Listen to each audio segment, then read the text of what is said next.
So I love when I get to this stage of the painting where most of my subject is on the painting and most of the background is on the painting. It's just like the fine details. So in this painting I used a few different references. I had the little bird. This bird was actually just sitting in the road when I took the photo, and I was thinking what kind of a background can I do to make it interesting. So what I decided is to have a little flower, and then just as a point of interest and to just bring some motion, a bit of a story to the painting. And then I decided to have a little flower there. You can see that's been chewed up, all the little petals there, and it just creates sort of an expectation of something's going to happen, because one can see he has chewed the flower already, and then the expectation is that he's going to chew that one. When I look at the little bird, he's sort of facing this direction, but his head is slightly tilted, and that also brings a sense of movement into the painting. What I also wanted to do is to just see if I can have him sort of not quite in the middle, a little bit more to the foreground, but create a bit of a foreground in front of him as well. And then with the light coming through over there and the shadows, just create an effect of a background as well. So this part I'm going to make a little bit darker still, just to help for the background to recede a little bit. The bird itself, there's a strong direction of light coming and hitting him over there, and there's a shadow there. So I try to do the same with the flower, and every individual little piece of dirt or little rocks and pebbles, I make sure that my shadows and my highlights is coming from the same direction, so that just ties everything in and makes it like a unit, like one painting.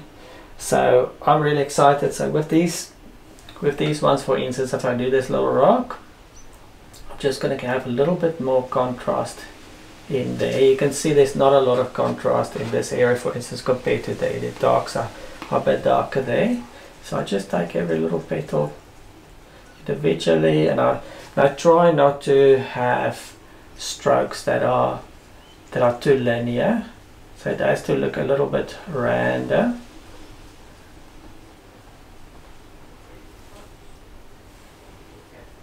Then I just keep on doing that and have a bit more. And the more contrast I'm going to put in here, the darker my darks are and the lighter my lights are, the stronger the light is going to appear. So if my darks are not very dark, it's going to appear like a more diffuse light.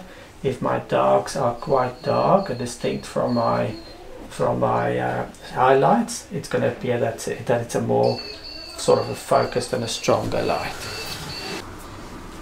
So I'm just using a mixture of ultramarine blue and burnt sienna to darken this background a bit.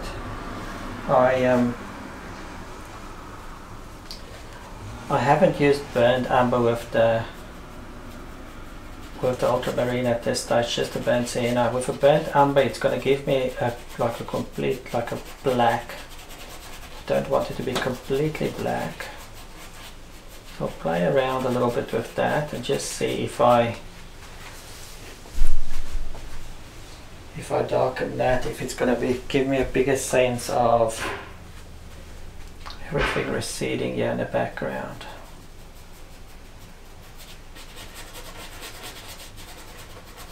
I'm trying to still keep it a bit blotchy, so just with the illusion of little pieces of dirt, little pebbles and things in the background.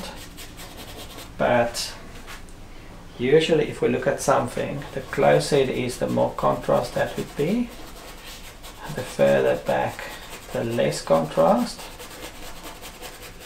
So there's definitely going to be less contrast in the background there. Now I can actually, with the mixture that I'm using now, the burnt sienna and ultramarine blue, I can decide as I go along how much blue I want to be having there and how much brown, so I can just increase the ultramarine blue if I want that to be a little bit cooler. At this stage it's still relatively brown. The brown in the burnt sienna is going to be a bit warmer, so something that's warm tends to be a little bit closer to you, so the ultramarine is going to help with the cool color for things to just recede a little bit. So I've just put on like a dark glaze over this area, so everything is still wet. So if I want to create the illusion of little pebbles, I can just take a cloth, I can wipe off a bit of the wet layer,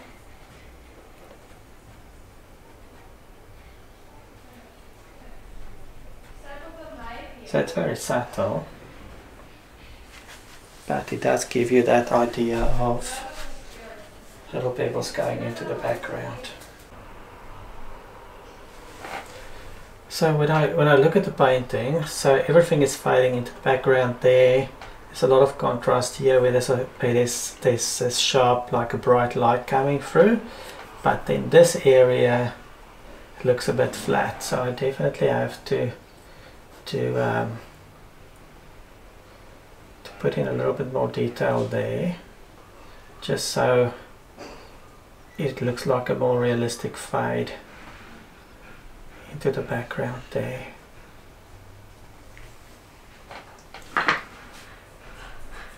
So at this stage it's really important to step back from the painting all the time, so you can notice little things like that. When I'm too close to the painting, I'm not able to notice that, because I just see a small piece of the part of the painting at a time.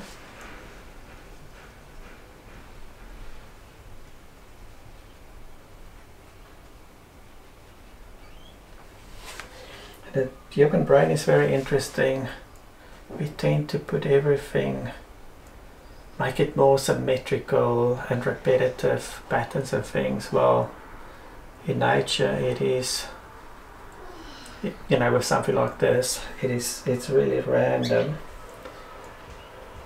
So thank you very much for watching my 7-minute video. It was just a few thoughts while I was working on this painting, just sort of sharing with you what's happening in my mind and things that I'm thinking about when I work on a painting like this. If you've enjoyed this video, let me know in the comments. If you've got anything to add, feel free to do so.